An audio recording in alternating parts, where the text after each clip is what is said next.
vice-président de Colombe Handisport Olympique, association créée en 2005, où nous accueillons à l'époque des personnes handicapées moteurs, physiques, sensorielles. Nous avons pratiqué du futsal avec des infirmes moteurs cérébraux.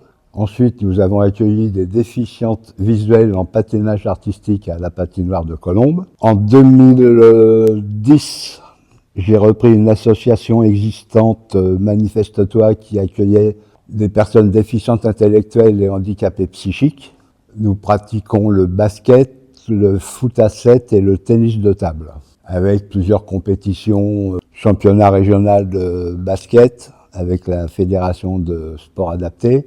Ensuite, beaucoup de compétitions en jeux nationaux avec Special Olympique France et des déplacements en Suisse sur des Open FIBA 3-3. Ça fera 21 ans le 5 septembre que j'ai créé Colombe Handisport.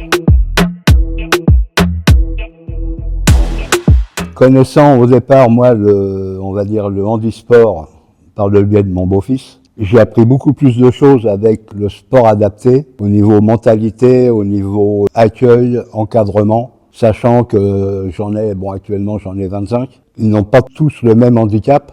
J'ai des autistes, j'ai des trisomiques, j'ai de la déficience intellectuelle légère, poussée, aussi des schizophrènes. Il n'y en a pas un qui est pareil, et c'est un petit peu ça aussi notre force, on va dire. Et depuis quelques années, on accueille à partir de 14 ans. Bon, c'est un peu plus compliqué, c'est des tranches d'âge différentes, mais bon, à la finale, tout le monde est sur le terrain ensemble, tout le monde joue et il n'y a jamais de problème. Et on s'aperçoit sur les nouveaux qui arrivent, les changements au bout de quelques mois, on voit l'évolution et l'intégration par le sport, c'est ce qui est primordial. C'est eux qui me donnent la motivation, en fin de compte, de les encadrer, de les accompagner, donc que ce soit sur le sport, sur le social, sur la culture. Et les familles, sont présentes, il y en a qui sont pas présents, mais c'est pas un problème. En fin de compte, on est une famille. On va dire que j'ai appris beaucoup de choses avec eux, en fin de compte. Ça nous change beaucoup le regard sur le handicap. Je crois qu'il faut pas avoir peur. Moi, le premier, j'ai eu peur au départ quand j'ai repris cette assoce.